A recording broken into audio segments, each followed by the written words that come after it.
They wait for you to die, commit suicide or give up. And we feel like we're just forgotten. Michael Fletcher, or Fletch as he prefers, has a lot of guilt. He joined the army in the 90s but had to be medically discharged after injuring his leg during training. The guilt, it's pervasive. It's just with you all the time. It's hard to explain. Your dignity is gone. You know, this should have happened in combat. My plan was to go join the regs and go overseas and build a career out of this. But the army just discarded me because I was injured. I don't blame the rank and file. They're my mates. Who do you blame? The government. They just don't care. When he left the army, Fletch was diagnosed with post-traumatic stress disorder. He received a payout for his leg injury, but the government was slow to accept his mental health problems. But you needed help. I absolutely needed help. It's only I've been in KPU Psychiatric Hospital. That's right, mate.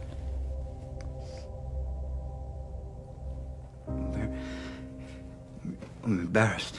Don't be. It's embarrassing to admit that you're sick.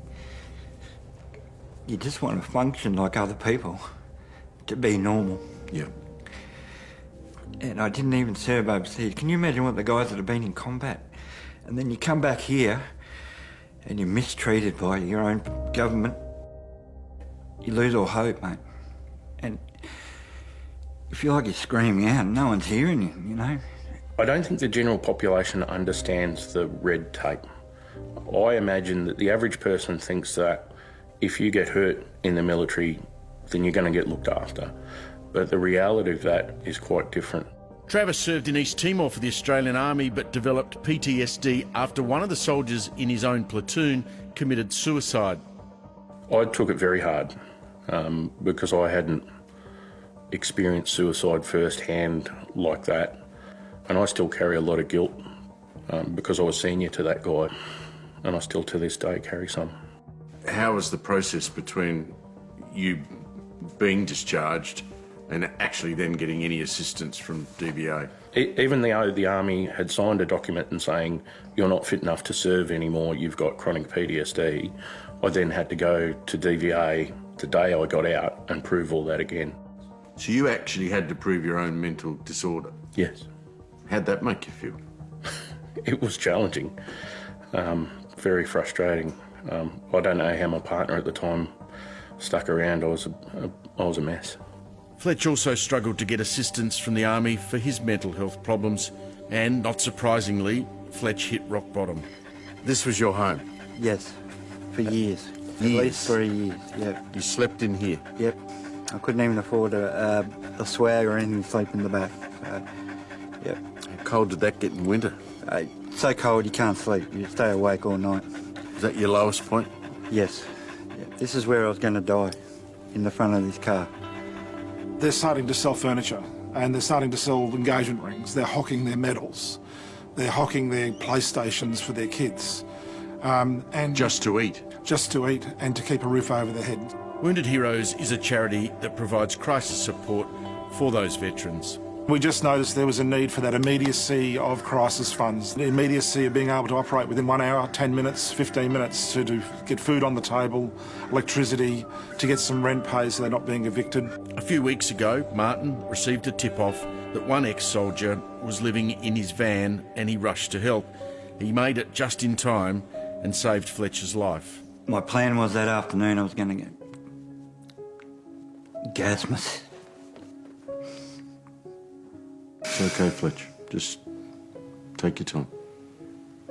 I was going to gas myself in the car with the dogs. All I've got left is my 2 dogs. Had it all planned, had everything ready. I was without hope. Just felt nobody gave a shit. Martin Shaw and Wounded Hero saved my life, mate.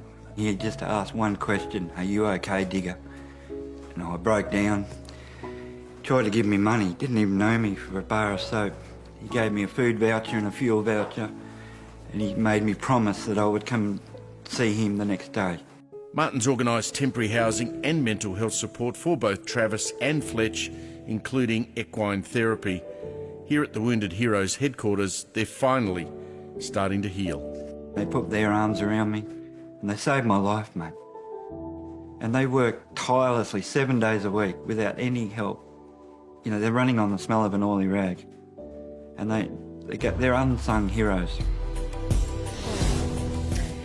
Well, Steve Price joins us now. Pricey, such a moving piece. That's just heartbreaking to see these guys feel like they've been abandoned by the Department of Veterans Affairs. What specific help do they need from the government, do you think?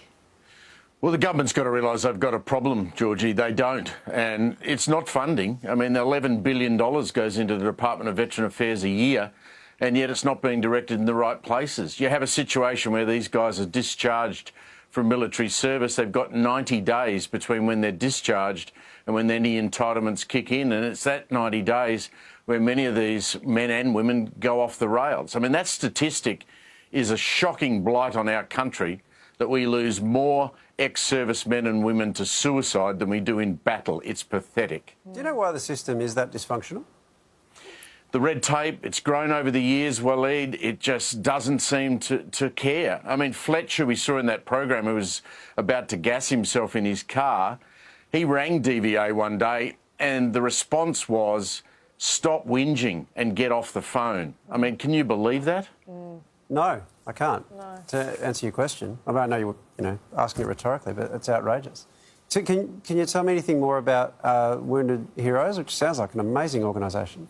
No funding from the government at all. They rely completely on donations and they get little corporate support. The man we saw in that report, Martin Shaw, who's got his own health problems with his own family, he gets sometimes down to $700 in the bank, but he's out there. He was the one who said, "Are you okay, Digger?" And he managed to get that help for Fletch. Without him, Fletch would not be with us. And I just urge people to go on to woundedheroes.org, have a look. They've got a great app, guys, where you can donate $8 a month, which is not much money, to help these people out. Yeah, absolutely, Pricey. Thanks so much for sharing that important story with us. Great job. Cheers.